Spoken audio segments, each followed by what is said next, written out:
How to maintain high performance without the fatigue, burnout, and health issues that so often accompany it. So I want to talk a little bit about today because high achievement shouldn't necessarily have to be paired with burnout and stress-related illnesses and autoimmunity, but it oftentimes is. I'm going to talk about the connection and how you can reclaim energy and still perform at a high level.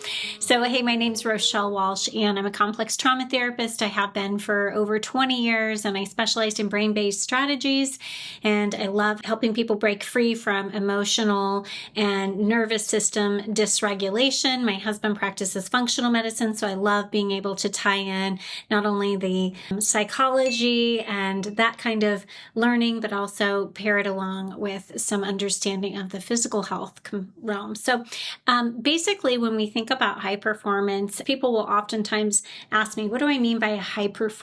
Because, most of us strive to do well in life. And so I'm not necessarily talking about just people who have a really high income or a C-suite executive. So I'm not talking about that. I'm talking about people who hold themselves to a really high standard, and it's really important for them to do things with excellence. And those qualities oftentimes lead to outward achievement because they are the people who can see what needs to get done and they take action. They take a lot of initiative. They're doers and they like to do things well. And so those are some really good traits, very hardworking traits. So why would you think that hardworking traits might lead someone to burnout or health-related issues caused from unmanaged stress? I'm going to talk about that a little bit because it's not just the job, and people want to blame it on the job, and people think I need to just quit my job and do something less. I need to work less hours. Really, I've met with many people over the years who have quit their jobs or gone to something different only to find that the stress follows them, or people who are in those high stress positions and they think they're going to feel better as soon as they can get on the vacation. Then they come back from the vacation and they say, I wasn't able to relax. I couldn't shut my mind off. And so we're going to talk about that. So high performance, again, isn't a problem, right? But chronic stress is a problem. So it's not the performance piece, it's the inability to shut it off and the chronic stress response that accompanies not being able to shut it off. So it's not just what you're doing, it's what you're not able to not do.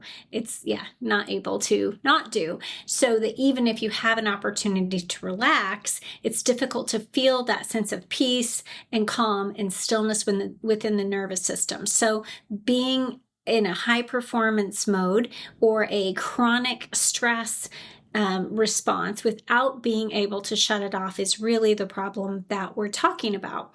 So when we think about performance and we might first think about, like, what is it really attached to? So when we are performing at a high level or doing something that we're good at, using our gifts, using our talents, and we are doing so from a place of energy and enthusiasm, and we can come back from doing that thing, we almost feel refreshed and energized because we've been kind of in a state of flow.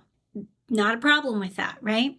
Other times we're doing that thing from a place of compulsion, where it feels like if we don't do that thing, if we don't achieve at that level, or we don't please at that level, or perform or produce at that level, then we feel kind of an emptiness or a sense of not knowing what to do with ourselves, a lack of worth.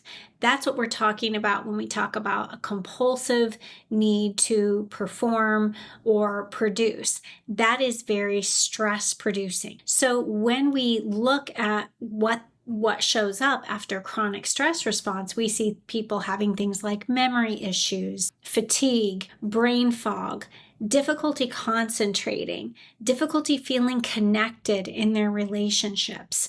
So it's like they're driven, and they're in almost a state of functional freeze where that fight or flight has led to outward performance, but being really disconnected from inside. That ends up, making them feel like they can't be present in relationships.